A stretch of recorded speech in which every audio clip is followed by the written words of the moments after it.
Hello সবাইকে, কেমন আছো তোমরা? আমার একটা নতুন ব্লগে তোমাদের সবাইকে স্বাগত। আমি হচ্ছি অনন্যা, আছি এখন কলম্বাস শহরে, সিটির দেশ কলম্বাসে। এখন তোমার চলছে বর্ষাকাল, এক সপ্তাহ ধরে শুরু হয়েছে। তো এখন আমি বুঝতে পারি যে এখানকার বর্ষাকাল কেমন, গ্রীষ্মকালটা কেমন। বর্ষাকালটা ঠিক আমাদের দেশের মতো। তো এখানে সকালবেলা থেকে রোদ করলেও বিকালবেলা দিক করে তোমার বৃষ্টি আছে, আবার কিছুক্ষণ পরে বৃষ্টি হবে। তো এখন দেখো আমি একটু বালিশটা রোদে দিয়েছি তার জন্য, আর তার মধ্যেই চলে এসেছে হাঁসগুলো। এখানটাই ঘাস খাবে ওরা। তো ওদেরকে দেখেই তো ভয় লাগছে, মনে হচ্ছে বালিশটাকেই শুদ্ধ নিয়ে চলে যাবে। তাই আমরা দাঁড়িয়েছিলাম খানিকক্ষণ আর কথাও বলছিলাম। তারপর ওরা যখন চলে গেল, বালিশটাকে নিয়ে চলে গেছি আমি। এই হাঁসগুলো তো দেখলে আমাদেরকে তাড়া করবে, তাই জন্য ওরা যখন চলে গেল তখনই আমরা তোমার বেড়ালাম। তারপরে তোমাদেরকে ভাবলাম যে একটু গার্ডেনটা ঘুরে দেখাই। আমার গার্ডেনে তোমার এখন তোমার হ্যালোপিনো, লঙ্কা, টমেটো সবগুলো লাগানো আছে। এবার সবকটা এখন আস্তে আস্তে সবকটাতে তোমার ফল চলে এসেছে, আর কিছু কিছু এর মধ্যে দেখছি পেকেও গেছে। তো চলো দেখাই। আর সুজয় এদিকে তোমার মাটিটা শুকাতে দিচ্ছে। তো আগের বছর এই মাটিগুলো আবার কাজে লাগবে, প্রতি বছরই তাই করি। যে মাটিগুলো ইউজ হয় সেই মাটিগুলো আবার রোদে দিয়ে পরের বছরের জন্য রেখে দিই। পরের বছর আবার খাবার দাবার মিশিয়ে আবার এর মধ্যে গাছ লাগিয়ে দিই। যে ফুল আছে এই দেখো, টমেটোগুলো দেখলাম অনেকগুলো লাল গাছে এতদিনে রোগটা লাগছে। এই দেখো সুজয়, এগুলো তুলে নিতে হবে না? লাল হয়ে গেছে। হ্যাঁ, দুটোই লাল হয়েছে। টমেটো গুলো তো মারতে হবে। দেখ পোকা চলে এসছে কত, এই কালো কালো পোকাগুলো কালকে ছিল না। স্প্রে মারতে হবে, মারাই যাচ্ছে না। অনেক কটা পেকে গেছে, 4খানা আছে পাকা পাকা, 4খানা পাকা আছে বুঝলে। আমি ভেবেছি কালকে ভেবেছিলাম স্প্রে করব, তার আগে এই বাঁধাকপিগুলো আর হবে না, কেটে নিয়ে যাবো, দিয়ে বাঁধাকপির ডালের তরকারি খাবো।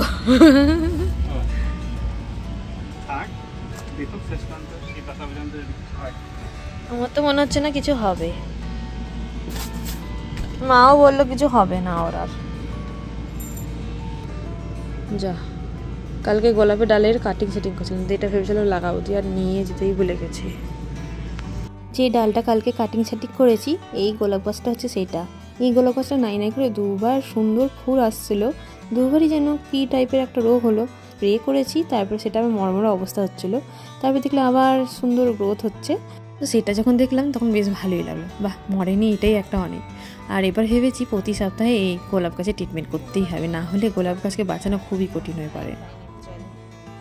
যে খালি জায়গা দেখেছো, এখানটায় ভেবেছি আলু আর আদা লাগাবো। এখনো 2-3 মাস মনে করো ঠান্ডা গরম মিশিয়ে গরমকালটা আছে, তাই জন্য ভেবেছি এখনো করে উঠতে পারিনি। আদা যেটা এনেছিলাম সেটা না ঘেটে আমাদের রান্নাতে ইউজ হয়ে গেছে, ভুলেই গিয়েছিলাম যে আদা লাগাতে হবে। তার আগে তোমাকে স্যুপটা তৈরি করতে হবে, তার সঙ্গে লাগাবো ভেবেছি আলু। এইটা তোমার ট্যাক্সও তো নিয়ে আসতে হবে, সেটা ভেবেছি ওয়ালমার্ট থেকে নিয়ে আসবো, বাড়িতে তৈরি করতে টাইম লাগবে। আর এটা হচ্ছে আমার করবি গাছ, সুজয় নিয়ে এসে, সুজয়ের খুব পছন্দের একটা গাছ।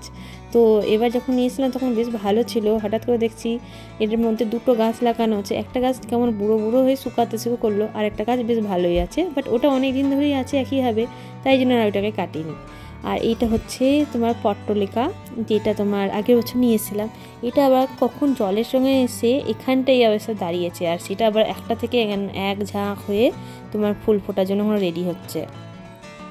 আমার লাল লঙ্কা চলে এসেছে, এগুলো অ্যাকচুয়ালি হ্যালোপিনো লঙ্কা গাছ। এই দেখো লঙ্কা গাছে প্রচুর ফুল এসছে, প্রচুর বড় হয়ে গেছে। আর হ্যালোপিনো গাছটা দেখো কি বিশাল এসছে, প্রচুর হ্যালোপিনো হয়েছে, আর তার সঙ্গে প্রচুর ফুল এসছে। সত্যি মাটিতে লাগালে কত বড় হয়। এখনও অনেক কিছু দেখানোর বাকি আছে তোমাদেরকে, কী কী আর লাগিয়েছি। এটা হচ্ছে পেঁয়াজ কলি হয়েছে, এটা আমি ওয়ালমার্ট থেকে নিয়ে এসেছিলাম। অনেকটা তোমার পেঁয়াজের বীজ ছিল, সেখান থেকে লাগিয়েছি। আর তার সঙ্গে আছে তারা গাঁদা, এদিকে আছে পিটুনিয়া, আর ওইদিকে গাঁদাগুলো নিজে থেকে হয়েছে।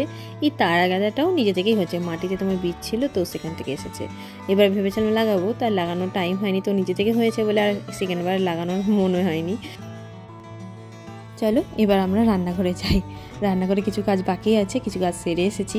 দুপুরে রান্না তো কিছু করতে হবে, আর কিছু কালকে করে রেখে এসেছি, ওই জন্য বেশি দেরিও লাগবে না। ব্যাস এই ডেটোটা মুছতে আর গ্যাসটা মুছতে যতক্ষণ লাগবে।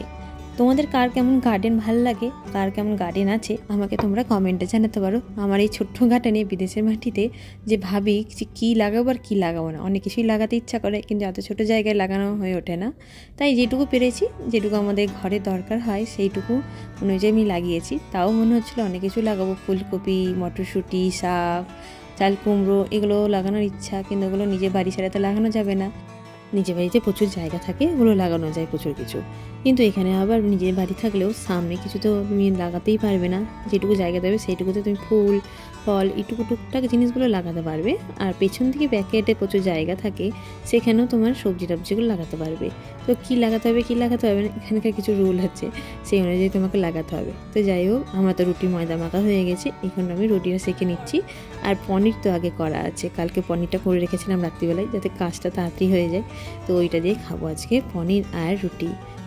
তো চলো, রুটিটা তৈরি হয়ে গেছে, আর এবার খাওয়া দাওয়া করে নিয়ে বিকালবেলা দিকে বেরাবো লাইব্রেরিতে। কিছু বই এসেছে, কিছু বই অর্ডার করেছি। সো যেহেতু তোমার একটা লাইব্রেরি কার্ড ছিল, আমার লাইব্রেরি কার্ডটা নতুন হয়েছে, সেইটা আমি তোমার কার্ডটা নিয়ে এসেছি 2 দিন আগে। এবার সেইটা দিয়ে আমি অর্ডার করেছি প্রথম বই, তো সেগুলো তো চলে এসেছে। তো আমি খুব এক্সাইটেড, নতুন বই, হ্যাঁ নতুন লাইব্রেরি কার্ড নতুন অর্ডার করেছি নিচে থেকে, আবার সেগুলো চলে এসেছে। তো সেগুলো দেখার জন্য এক্সাইটেড আছি। আর এখানে জানো তো লাইব্রেরিটা এতটা বড়, এটা হচ্ছে গাহানা এরিয়া। তো দেখো বিশাল এরিয়া, বিশাল পার্কিং। একদিন তোমাদেরকে এই লাইব্রেরি ট্যুর করাবো। এখন তোমার চলো বইটা নিয়ে আসি। এই দেখো, এই জায়গাটা দেখো একবার, মনে হচ্ছে পুরো কাশফুলের বাগান, কি সুন্দর লাগছে না? তো ভেতরে চলা যাক। ভেতরে গিয়ে তোমার একদম ডান হাতে আছে এই দিকে পরপর সারি দিয়ে যারা যারা অর্ডার করেছে বই তাদের নাম অনুযায়ী। তো আজকে আমাদের কাণ্ড শোনো। এতদিন ধরে লাইব্রেরি আসছি, লাইব্রেরিতে বই এসে যেখানটা বই সবারই রাখা থাকে নাম অনুযায়ী সেখানটায় গেছি, অ্যান্ড সেখানটা আমরা কনফিডেন্সের সঙ্গে গেছি যে আমরা পেয়ে যাব। এতদিন ধরে নিচ্ছি, তো আমার নাম অনুযায়ী যেটা এসছে সেটাও পেয়ে যাব। তো আমি ধরে চলছি যে আমার নামের অনুযায়ী আমার এ দিয়ে আসবে, ঠিক আছে? তো সেই অনুযায়ী সেখানে এ দিয়ে খুঁজছি। তো এ দিয়ে 5 মিনিট ধরে খুঁজছি, সব A to Z হেঁটে নিলাম। তারপরে BC তেও চলে গেলাম। তারপরে ভাবলাম যে BC-তে গেতে লাভ নেই, এতেই দরকার, দিয়ে আবার এতেই খুঁজছিলাম। এতে খুঁজতে খুঁজতে তাও আবার পাচ্ছি না। আমি তো বিরক্ত হয়ে গেছিলো, কী ব্যাপার, এদিকে বলছে ইমেলে এসেছে, এদিকে আসেনি, কী ব্যাপার। শেষ পর্যন্ত লাইব্রেরিয়ানকে ডাকলাম, দেন লাইব্রেরিয়ান এসে বললো তুমি এখানে কেন খুঁজছো, তুমি এস দিয়ে খুঁজো। বলে কেন, আমরা তো ফার্স্ট নেমের ফার্স্ট অ্যালফাবেট দিয়ে তো মানুষ খুঁজে। বলে না, এখানে লাস্ট নেমের ফার্স্ট অ্যালফাবেট দিয়ে খুঁজে। তা দিয়ে ওইটা শুনে তো এইটা শুনে তো আমাদের একটু অবাকই লাগলো, কারণ এতদিন ধরে যখন নিতে আসছিলাম তখন তো পেয়ে যাচ্ছিলাম, হঠাৎ করে এই টাইপের কী করে নিয়ম হলো। তারপর বুঝতে পারলাম ও সুজের লাস্ট নেমের ফার্স্ট অ্যালফাবেট আর ফার্স্ট নেমের ফার্স্ট অ্যালফাবেট একই, তাই জন্য আমরা খুঁজে পেয়ে যাচ্ছিলাম, যেটা আমার ক্ষেত্রে একটু অন্য ছিল, তাই জন্য খুঁজে পাচ্ছিলাম না। লাইব্রেরি থেকে তারপর চলে গেছিলাম বাজারে, বাজার থেকে কিছু জিনিসপত্র নিয়ে এসেছি। আর বাইরে দেখেছো কি মেঘ করেছে। আর এখন তোমার নিয়ে এসেছি বাজার থেকে এই সুইস রোলটাও। আর সুইস রোলটা দেখে তর্স হয়েছে না, এত ভালো লাগতো একটা আমি সুইস রোল খেতে, এখনও দেখলে খুব ইচ্ছা করে। তো এটা নিয়ে এসেছি সুইস রোলটা, দেখি কেমন খেতে হয়। তো বার করে নিলাম একটা সুইস রোল, আর এত নরম কাটাই যাচ্ছে না চাকু দিয়ে, কাটতে গিয়ে দেখছি চাকুর সঙ্গে উঠে চলে আসছে। তাই যেমন তেমন করে কাটলাম, আর খাওয়ার পর দেখলাম যেমন টেস্ট চাইছিলাম সেই টাইপের টেস্টটা না, কিন্তু খেতে এত নরম আর একটু মিষ্টিও বটে, তাই জন্য আর বেশি খেতে পারলাম না। সুজয়কে একটু দিলাম, আমি একটু খেলাম। আমার সুইস রোল খেতে খেতে এক পর্বে বৃষ্টিও হয়ে গেল। তো বৃষ্টি হওয়ার পর আমরা ভাবলাম একটু হেঁটেই আসি, বিকাল তো হয়েই আছে এখন।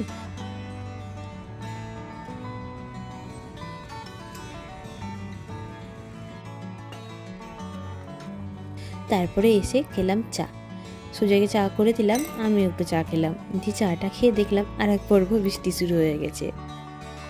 তো আজকে ব্লগটা এখানে শেষ করছি। ব্লগটা যদি তোমাদের ভালো লেগে থাকে অবশ্যই লাইক শেয়ার কমেন্ট করতে ভুলো না। আজকের মতো টাটা, গুড নাইট, সবাই ভালো থেকো।